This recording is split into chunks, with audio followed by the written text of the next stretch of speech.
प्रीतमगढ़ में मंगलू नाम का भोला भाला बेवकूफ धोबी रहता था। उसकी बेवकूफी का फायदा उठाकर अक्सर लोग उससे अपना काम फ्री में करवा लेते थे। मंगलू की शादी शीला से हुई थी, जो बुद्धिमान थी। सुनो जी, नदी पर से आते समय सब्जी लेते आना। ठीक है भाग्यवान, समझ गया। अब मैं चलता हूँ। चल मेरे वीरू और धन्नो, नदी किनारे अपने काम पर लग जा। सीधा नदी किनारे ही जाना, इधर उधर मत चले जाना। देख रहा है ना वीरू, अपने जैसा बेवकूफ समझ रखा है हमें। क्या करोगे भाई, वो कहते हैं ना कि अल्लाह मेहरबान तो गधा के मालिक पहलवान। शुक्र करो मालिक कि हम जैसा इंटेलिजेंट गधा के आप मालिक हो, नहीं तो दूसरे गधाए रहते तो बता देता तुम्हें कि खच्चर क्या होता है। सही कहे वीरू भाई, अगर कोई और गधा होता तो मालिक को पानी पिला देता। अबे अब चलोगे भी या गधे जैसे बैठे रहोगे? गधा वो नहीं तुम हो, दोनों को खूंटे से बांध रखे हो और बोल रहे हो नदी किनारे चलने को। अरे हाँ, मैंने तो इन्हें खूंटे से खोला ही नहीं। चलो वीरू, मैंने खूंटे खोल दिए। कैसे हो मंगलू भैया, अपने बच्चों को कहाँ ले जा रहे हो? देख जगिया, मैं अभी मजाक के मूड में नहीं हूँ। इन्हें मैं नदी किनारे ले जा रहा हूँ, समझिए? चल अब हट, जाने दे। ओहो, तुम इन्हें ले जा रहे हो या ये तुम्हें ले जा रहे हैं? आगे आगे तो ये चल रहे हैं, तुम तो इनके पीछे पीछे जा रहे हो। अरे हाँ, बात तो तुमने सही कहा है। वीरू और धन्नो, तुम मेरे पीछे आओ। हाँ, अब ठीक है। वैसे तुमसे समझदार तुम्हारे गधे हैं। आखिर गधे भी तो हमारे ही हैं। गधे भले ही तुम्हारे हो, लेकिन बात मेरी मानते हैं। बोलो बेटा, ढेंचू ढेंचू। इतना कहकर जगिया गधों के कान खींच देता है। गधे ढेंचू ढेंचू आवाज करने लगते हैं। देखा, अब बोलो। वीरू और धन्नो, इस बदमाश की बात मत मानो, चुपचाप नदी किनारे चलो। जगिया कई बार गधों को छेड़ता है, गधे ढेंचू ढेंचू करते हैं। मंगलू 2-3 बार पीछे मुड़कर देखता है और वीरू और धन्नो को ढेंचू ढेंचू करने के लिए मना करता है। फिर वो आगे की ओर चला जाता है। इधर जगिया गधों को खोलकर अपने साथ ले जाता है। मंगलू गधों के ढेंचू ढेंचू की आवाज को इग्नोर कर खाली रस्सी पकड़े आगे बढ़ जाता है। रास्ते में मंगलू को खाली रस्सी पकड़कर चलते देख पंडित ज्ञानचंद टोकता है। क्यों मंगलू, कहाँ जा रहे हो अकेले अकेले रस्सी पकड़कर? क्यों पंडित जी, आपकी आंखें कमजोर हो गई है लगता है। देख नहीं रहे कि गधों को लेकर नदी किनारे जा रहा हूँ? मंगलू भाई, लगता है तुम्हारे बुद्धि के साथ साथ नजर भी कमजोर होती जा रही है। पीछे मुड़कर देखो, तुम्हारे गधे हैं कहाँ? अरे मेरे गधे कहाँ गए? अभी अभी तो मेरे साथ थे। जगिया मेरे गधों को चुरा कर ले गया। कोई पकड़ो उसको, मेरा गधा लेकर भाग गया। मंगलू जाकर शीला को सारी कहानी बताता है। शीला अपना सिर पीट लेती है। 2 गधे ही अपने पास थे, वो भी तुमने चोरी करवा दिए। अब हम लोग क्या करेंगे, कैसे जिएंगे? जो भी कपड़े धोकर कमाते थे वो भी खत्म हो गया। क्या करे भाग्यवान, हमारे नसीब में शायद यही लिखा था। ऊपर वाले शायद नहीं चाहते कि हम ये काम करें। ऊपर वाले भी उसी की मदद करते हैं जो काम करता है। मैं तो तन मन लगाकर काम करता हूँ, फिर भगवान हमारी मदद क्यों नहीं करते? शायद भगवान हमारी परीक्षा ले रहे हैं। गधों के बिना मंगलू धोबी का काम ठप्प हो जाता है। जैसे तैसे 2-4 कपड़े धोकर वो सुखाता, उन्हें कस्टमर को देता, लेकिन इससे दाल रोटी भी चलना मुश्किल हो जाती है। कुछ ही दिनों में घर का सारा राशन खत्म हो जाता है। एक दिन मंगलू का बेटा बंकू और जुगनू अपनी माँ से छोले कुलचे खाने की जिद करता है। बंकू भैया देखो ना, साइकिल पर छोले कुलचे वाला आया है, सब लड़के खा रहे हैं। बहुत टेस्टी होता है क्या? सभी बोलते हैं बहुत अच्छा होता है। तुमने कभी खाए हैं छोले कुलचे? हाँ जुगनू, बहुत टेस्टी होते हैं। मैंने एक बार मुखिया जी की बेटी की शादी में छोले कुलचे खाए थे, उसका स्वाद अभी तक मुझे याद है। चल माँ से जिद करते हैं छोले कुलचे दिलाने के लिए। माँ, मेरी प्यारी अच्छी माँ, उस साइकिल पर छोले कुलचे बेचने वाला आया है, हमें भी छोले कुलचे खाने हैं, ना दिला दो ना। बेटा अभी छोले कुलचे खाने की औकात नहीं है हमारी, घर में कुछ भी राशन नहीं बचा। अब तो हम लोग खाना कैसे खाएं ये सोच रहे हैं। जब पैसे आएंगे तो छोले कुलचे तुम्हें खिला दूंगी। हमेशा तो यही बोलती हो, माँ कई सालों से बाहर का कुछ नहीं खाया, एक छोले कुलचे ही तो खिलाने हैं। खिला दो ना माँ, फिर हम कुछ नहीं मांगेंगे, बल्कि हम 2 दिन तक खाना भी नहीं मांगेंगे। हमें छोले कुलचे दिला दो। बात को समझो मेरे बच्चे, तुम्हारे पिताजी के चलते 2 जो गधे थे अपने पास, वो भी चले गए। अब हमारे पास कोई रोजगार भी नहीं है। आज वो मुखिया के खेत पे काम करने गए हैं, पता नहीं अब हम लोगों का क्या होने वाला है। मुझे कुछ भी नहीं सुनना, मुझे छोले कुलचे चाहिए, मैं छोले कुलचे खाऊंगा। शीला लगातार समझाई जा रही थी, लेकिन जुगनू अपनी जिद पर अड़ा था। वो बार बार छोले कुलचे खाने की रट लगाए जा रहा था। शीला अपने आपे से बाहर हो जाती है और जुगनू और बंकू को 2-2 तमाचे जड़ देती है। दोनों रोते रोते भूखे पेट शाम को ही सो जाते हैं। रात में करीब 8 बजे मंगलू मुखिया जी के खेत पर से काम करके लौटता है। शीला, आज बच्चे बहुत जल्दी ही सो गए, क्या बात है? बहुत जिद्दी हो गए हैं दोनों, छोले कुलचे खाने की जिद कर रहे थे। हमने उन्हें समझाया कि जब हमारी स्थिति अच्छी हो जाएगी तब खिला दूंगी, लेकिन दोनों जिद पर अड़े थे तो मैंने इन्हें 2-2 तमाचे मार दिए। बेचारे रोते रोते सो गए। हे भगवान, हमारी गरीबी का सजा इन मासूमों को क्यों दे रहे हो? ये गमछे में क्या लाए हो? वह मुखिया जी ने कुछ चने आते समय दे दिए थे।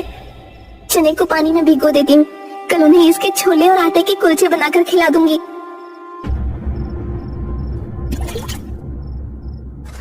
दूसरे दिन शीला सुबह सुबह ही चने के छोले और आटे के कुलचे बना देती है और बंकू और जुगनू को खाने के लिए देती है।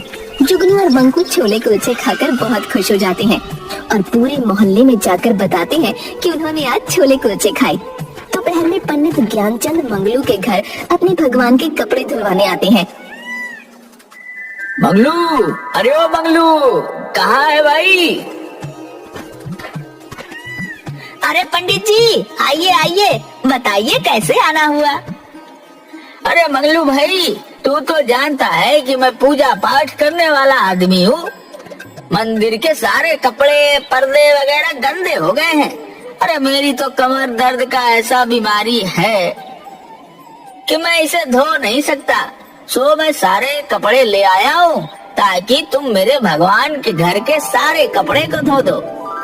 अरे हाँ हाँ पंडित जी, क्यों नहीं, लाइए, मैं कपड़े धो दूंगा। आइए बैठिए ना।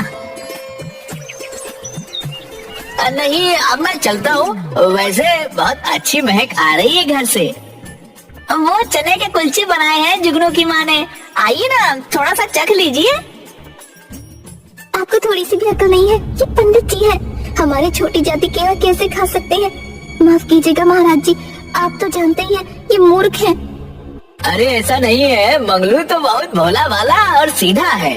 और हाँ, मैं ये छुआछूत नहीं मानता।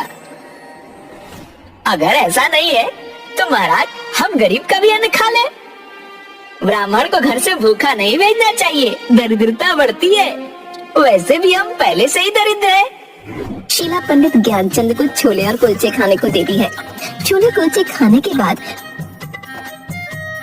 पंडित ज्ञानचंद शीला से बोलते हैं, वाह, सचमुच तुम्हारे अंदर अन्नपूर्णा देवी का वास है। इतने स्वादिष्ट छोले भी बन सकते हैं, इसका मैंने कल्पना भी नहीं किया था। मंगलू, तुम क्यों नहीं छोले और कुलचे का बिजनेस शुरू करते हो? पर महाराज ये मैंने नहीं, शीला ने बनाई है। तो क्या हुआ, पति पत्नी दोनों मिलकर बिजनेस करो। मैं दावे के साथ कहता हूँ यह बिजनेस खूब चलेगा और तुम्हारी सारी दरिद्रता दूर हो जाएगी। ठीक है पंडित जी, जैसी आपकी आज्ञा, मैं कल से ही यह बिजनेस शुरू कर दूंगा। पंडित ज्ञानचंद मंगलू को एक पुरानी साइकिल दे देते हैं। मंगलू बनिए की दुकान पर जाकर मैदा और छोले बनाने का सामान उधार ले आता है। शीला छोले कुलचे बनाकर 2 पार्टी में दे देती है, जिसे मंगलू साइकिल पर लादकर गांव में बेचने निकल पड़ता है। दोपहर होने के पहले ही उसके सारे छोले कुलचे बिक जाते हैं। वो वापस आकर बनिए का उधार लौटा देता है और कल के लिए दुगना सामान ले लेता है। दूसरे दिन भी मंगलू के सारे छोले कुलचे तुरंत बिक जाते हैं। जल्दी ही मंगलू के छोले कुलचे दूसरे गांव में भी फेमस हो जाते हैं।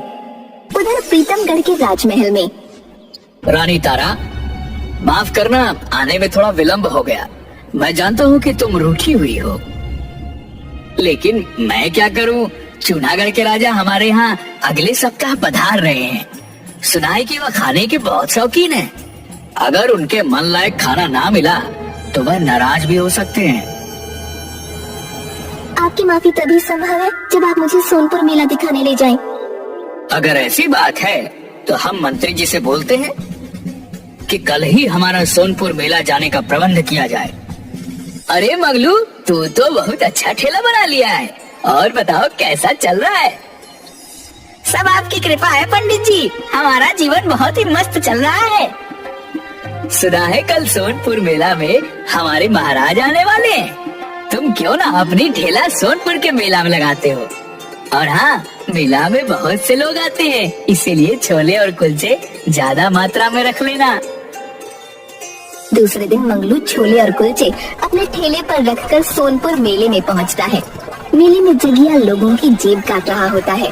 तभी उसकी नजर मंगलू पर पड़ती है। अरे मंगलू भैया, क्या बात है, इतना सुंदर ठेला, पहनावे ओढ़ावे से तो अमीर लग रहे हो। कहीं लॉटरी वगैरह तो नहीं निकली तुम्हारी? ताश पत्ती तो तुम खेलते नहीं। तुम भी काफी बदले हुए नजर आ रहे हो।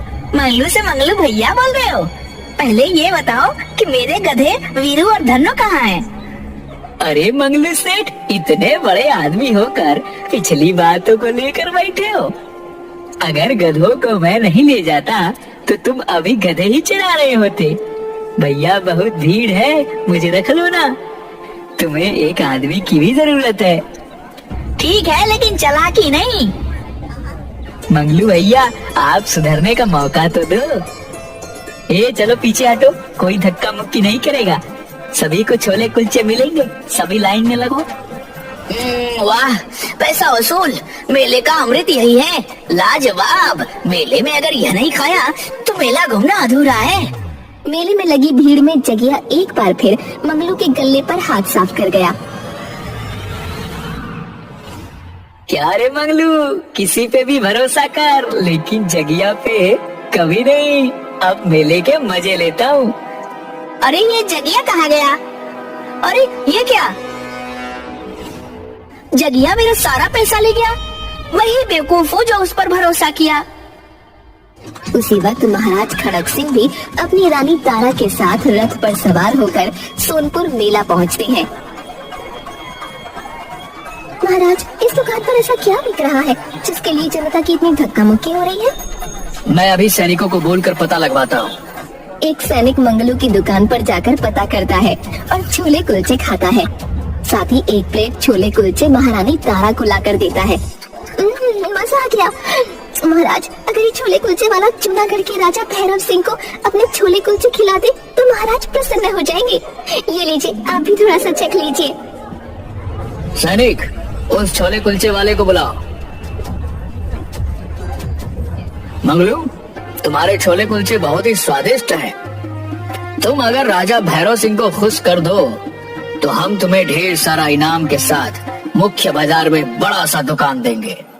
क्या महाराज, सच में? कहीं आप भी जगिया की तरह मेरा बेवकूफ तो नहीं बना रहे? अरे बेवकूफ, राजा हैं हम। शुक्र मनाओ, हम स्वयं आकर तुम्हें सेवा का मौका दे रहे हैं। माफी महाराज, माफी। मैं आपकी सेवा में रहूंगा। धन्यवाद। अगले सप्ताह जूनागढ़ के महाराज भैरव सिंह प्रीतमगढ़ आते हैं। ये चखिए महाराज, हमारे शाही छोले कुलचे। वाह, बहुत ही स्वादिष्ट, बेजोड़, लाजवाब।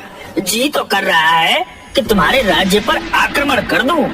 व्यंजन हमने कभी नहीं खाया ये। और क्या महाराज, हमसे क्या भूल हो गई? और छोले कुलचे वाले को जीतकर अपनी शाही रसोईया बना लूं। मजाक कर रहा हूँ। मन प्रसन्न कर दिया आपने महाराज। इसका असली हकदार यह मंगलू है।